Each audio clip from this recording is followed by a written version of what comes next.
എല്ലാവർക്കും നമസ്കാരം. ബിന്ദുസ് കുക്ക്ബുക്കിലേക്ക് ഒരിക്കൽ കൂടി സ്വാഗതം. ഇന്ന് ഞാനിവിടെ തയ്യാറാക്കാൻ പോകുന്നത് വ്യത്യസ്തമായിട്ടുള്ള ഒരു മുട്ടക്കറിയുടെ റെസിപ്പിയാണ്. അപ്പോൾ ഇതെല്ലാവരും ഒന്ന് വീട്ടിൽ തയ്യാറാക്കി നോക്കണം, എല്ലാവർക്കും ഇഷ്ടപ്പെടും. ഇനി അതിനുവേണ്ടി ഞാനൊരു പാൻ അടുപ്പിൽ വെച്ചിട്ടുണ്ട്.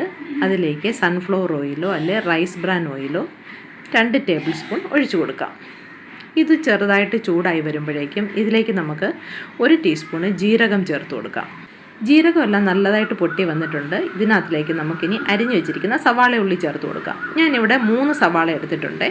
ഇതേപോലെ റഫായിട്ട് അരിഞ്ഞേക്കുന്നത്, അല്ലാതെ ഒട്ടും കനമില്ലാതെ അങ്ങനെ അരിയണം എന്നൊന്നുമില്ല. നമുക്കിത് വഴറ്റി ഇത് അരയ്ക്കാൻ വേണ്ടിയിട്ടാണ്. അപ്പോൾ ഇതിനെയാണെങ്കിൽ ഇതുപോലെ നമുക്കൊന്ന് അടച്ചു വെച്ചും കൂടി വേവിച്ചെടുക്കാം. അതായത് വഴറ്റുകയല്ല, നമുക്കിതിന് ഒരു ഹാഫ് കുക്കാക്കുക എന്നുള്ളതാണ് നമ്മുടെ ലക്ഷ്യമേ. അപ്പോൾ ഇടയ്ക്കിടയ്ക്കൊന്ന് ഇളക്കി കൊടുത്തുകൊണ്ടിരിക്കണം, അല്ലെങ്കിൽ മേളിൽ കിടക്കുന്നത് വേഗത്തുമില്ല, താഴെ കിടക്കുന്നതങ്ങ് കരിഞ്ഞു പോവുകയും ചെയ്യും. ഇപ്പോൾ ഏകദേശം പകുതി വഴന്നിട്ടുണ്ട്, കണ്ടില്ലേ? ഇതേമാതിരി നമുക്കൊരു ട്രാൻസ്ലൂസൻറ്റ് പരുവമാകേണ്ടത്. അപ്പോൾ ഇത്രയും വഴന്ന് കഴിയുമ്പോൾ ഇതിലേക്ക് നമുക്ക് ചതച്ച് വെച്ചിരിക്കുന്ന വെളുത്തുള്ളിയും ഇഞ്ചിയുടെയും പേസ്റ്റ് ചേർത്ത് കൊടുക്കാം. ഞാനിവിടെ ക്രഷായിട്ടുള്ളതാണ് ഉപയോഗിക്കുന്നത്, അങ്ങനെ ചേർത്ത് കൊടുത്താലും മതിയാവും. ഇനി ഇതിൻ്റെ പച്ചമണം ഒന്ന് മാറണം. അതിനെ ഒന്ന് ഇളക്കി യോജിപ്പിച്ചതിന് ശേഷം വീണ്ടും നമുക്ക് അടച്ചു വെച്ച് കൊടുക്കാം. അപ്പോൾ അത് വേകുകയും ചെയ്യും, അതിൻ്റെ പച്ചമണം മാറിക്കിട്ടുകയും ചെയ്യും. അപ്പോൾ ഏകദേശം അതിൻ്റെ പച്ചമണമൊക്കെ മാറി വന്നിട്ടുണ്ട്. ഒന്നുകൂടെ ഒന്ന് ഇളക്കി യോജിപ്പിച്ച് കൊടുക്കാം നമുക്കിത്.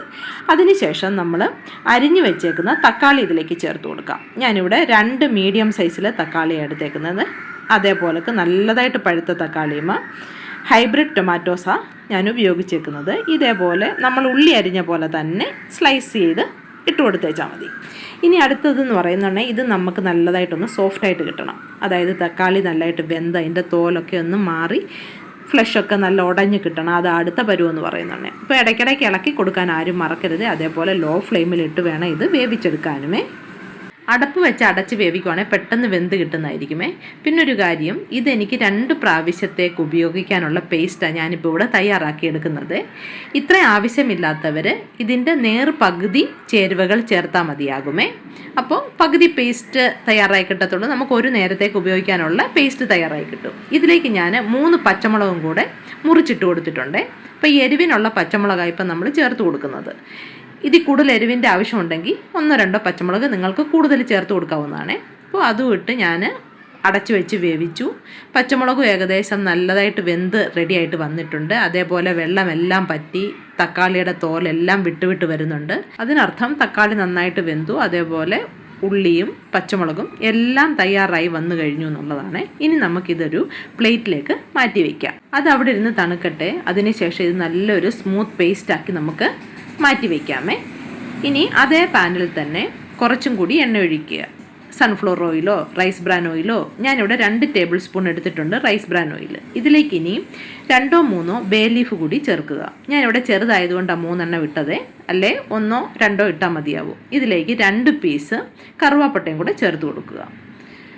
4 ഗ്രാമ്പൂ ചേർത്ത് കൊടുക്കാം. 8-10 കുരുമുളക് ചേർത്ത് കൊടുക്കാം. 3-4 ഏലക്ക ചതച്ചതും കൂടി ഇതിലേക്ക് നമുക്ക് ചേർത്ത് കൊടുക്കാം. ഇനി ഇതെല്ലാം കൂടെ ഒന്ന് മൂത്ത് പൊട്ടി വരണം. അപ്പോഴേ ആ എണ്ണയിൽ ഈ ഹോൾ സ്പൈസസിൻ്റെ ഫ്ലേവറൊക്കെ ഒന്ന് ഇറങ്ങത്തുള്ളൂ. ചെറിയ തീയിലിട്ട് വേണം ഇത് ചെയ്യാനായിട്ട്, അല്ലെങ്കിൽ നമ്മുടെ ഹോൾ സ്പൈസസ് കരിഞ്ഞു പോകും. അപ്പോൾ ഇതെല്ലാം മൂത്ത് റെഡിയായി വന്നിട്ടുണ്ട്. അരച്ചു വെച്ചിരിക്കുന്ന സ്മൂത്ത് പേസ്റ്റ് ഞാൻ ഇതിലേക്ക് ചേർത്ത് കൊടുത്തു. ഉള്ളിയും തക്കാളിയും എല്ലാം കൂടെ നമ്മൾ വഴറ്റി ആറാൻ വേണ്ടി വെച്ചിട്ടില്ലായിരുന്നോ, അത് അരച്ചതായി ഇപ്പം നമ്മൾ ചേർത്ത് കൊടുത്തത്. ഇനി ഇത് ആ എണ്ണയ്ക്കകത്ത് നന്നായിട്ട് ഇളക്കി നമുക്ക് യോജിപ്പിച്ച് കൊടുക്കാം. ഇതിനകത്ത് കിടന്ന് വേണം ഇനി ഇത് വഴന്ന് കിട്ടാനായിട്ട്. എന്നുവെച്ചാൽ നമ്മൾ വേവിച്ച സാധനം തന്നെയാണ്, പക്ഷേ ഈ എണ്ണയോട് യോജിച്ച് ഇതിനകത്ത് ഒന്നുകൂടെ കിടന്നൊന്ന് വഴലണം. ഇതിലേക്ക് 1/4 ടീസ്പൂൺ മഞ്ഞൾപ്പൊടി ചേർത്ത് കൊടുക്കാം. 2 ടീസ്പൂണ് കാശ്മീരി ചില്ലി പൗഡർ ചേർത്ത് കൊടുക്കാം. അപ്പോൾ നമ്മുടെ കറിക്ക് നല്ല കളറൊക്കെ കിട്ടുകയും ചെയ്യും, എരിവധികം ഉണ്ടാവുകയുമില്ല. ഇനി ഇതിലേക്ക് നമുക്ക് 2 ടീസ്പൂണ് മല്ലിപ്പൊടി ചേർത്ത് കൊടുക്കാം. ഇതെല്ലാം കൂടെ നന്നായിട്ട് ഇളക്കി യോജിപ്പിക്കണം ഇനി നമുക്ക്, അല്ലെങ്കിൽ അവിടെ എവിടെയൊക്കെ ആയിട്ട് കട്ടയൊക്കെ കെട്ടിക്കിടക്കും. അതില്ലാതെ ഇരിക്കാൻ വേണ്ടിയിട്ടാണ് നമ്മൾ ഇത് നന്നായിട്ട് ഇളക്കി യോജിപ്പിക്കുന്നത്. ഇളക്കി യോജിപ്പിക്കുന്നതിനോടൊപ്പം ഇതൊന്ന് വഴന്ന് കിട്ടുകയും ചെയ്യും. അതായത് ഒന്ന് വെന്ത് കിട്ടും. ഈ മുളക് പൊടി മഞ്ഞൾപ്പൊടി എല്ലാം ഒന്ന് വെന്ത് കിട്ടുകയും ചെയ്യും.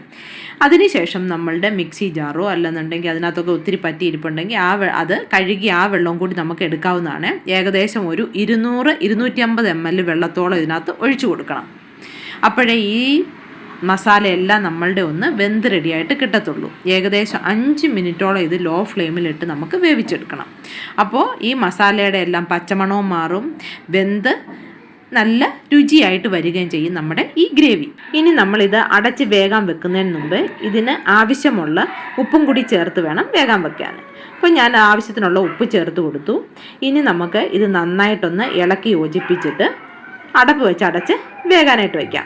ലോ ഫ്ലെയിമിൽ വേണം വേഗം വയ്ക്കാൻ. അതേപോലെ അടപ്പ് വെച്ച് അടച്ച് വേണം ഇത് ഇളക്കാനായിട്ട്. നല്ലതായിട്ട് ഇത് തിളച്ച് നമ്മുടെ കയ്യിലും ഗ്യാസ് സ്റ്റൗവിലും എല്ലാം വീഴും ഇത്. കാരണം തിക്കായിട്ടുള്ള ഗ്രേവി അല്ലേ, അതുകൊണ്ട് അത് എല്ലാവരും സൂക്ഷിക്കണേ. കൈയൊക്കെ പൊള്ളാനുള്ള ചാൻസ് ഉണ്ട് കയ്യിലൊക്കെ നമ്മുടെ തിളച്ച് വീണാൽ. അപ്പോൾ ഇത് നന്നായിട്ട് തിളച്ച് വന്നിട്ടുണ്ട്. ഏകദേശം 5 മിനിറ്റ് കഴിഞ്ഞു. ഞാൻ ലോ ഫ്ലെയിമിലിട്ട് 5 മിനിറ്റ് വേവിച്ചു. ഈ സമയത്തിന് 1/2 ടീസ്പൂണ് ഗരം മസാലയും കൂടെ നമുക്കിതിലേക്ക് ചേർത്ത് കൊടുക്കാം. അതിൻ്റെ ആവശ്യമേ ഉള്ളൂ കേട്ടോ. ഇനി 1/2 ടീസ്പൂണ് കസൂരി മേത്തി അതും കൂടി ചേർത്ത് കൊടുക്കാം. അതായത് ഉണങ്ങിയ ഉലുവയില പൊടിച്ചതാണേ. അപ്പോൾ അത് ഒരു പാനിലിട്ടൊന്ന് ചൂടാക്കിയാൽ ഇതുപോലെ നമുക്ക് പൊടിച്ചെടുത്ത് ഫ്രിഡ്ജിൽ സൂക്ഷിക്കാവുന്നതാണ്. ഇപ്പോൾ ഗരം മസാല ഇതിൻ്റെ ആവശ്യമേ ഉള്ളൂ, കാരണം നമ്മൾ ഹോൾ സ്പൈസസ് ചേർത്തിട്ടുള്ളത് കൊണ്ട്. ഇനി ഇത് തിളയ്ക്കാൻ തുടങ്ങിയിട്ടുണ്ട്. വീണ്ടും നമുക്കിത് അടപ്പ് വെച്ച് അടച്ച് 5 മിനിറ്റോളം വേവിക്കാം. ലോ ഫ്ലെയിമിൽ വേണം എപ്പോഴും വേവിക്കാൻ വേണ്ടി വെക്കാൻ. ഈ സമയത്ത് ഞാനിതിലേക്ക് 2 ടേബിൾ സ്പൂൺ ക്രീമും കൂടെ ചേർത്ത് കൊടുത്തിട്ടുണ്ട്. അതായത് ഫ്രഷ് ക്രീം.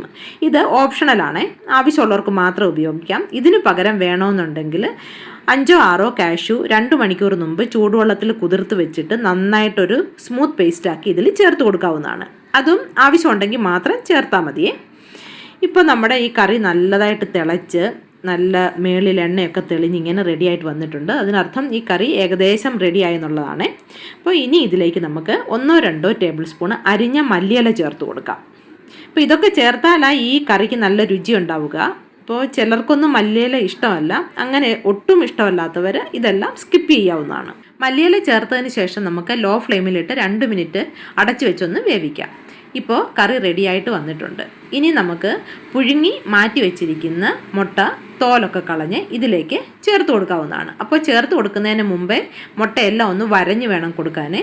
വരഞ്ഞിടുവാണെങ്കിൽ മസാലയെല്ലാം ഉള്ളിലോട്ട് പിടിക്കും, അതിന് വേണ്ടിയിട്ട് അങ്ങനെ ചെയ്യുന്നത്.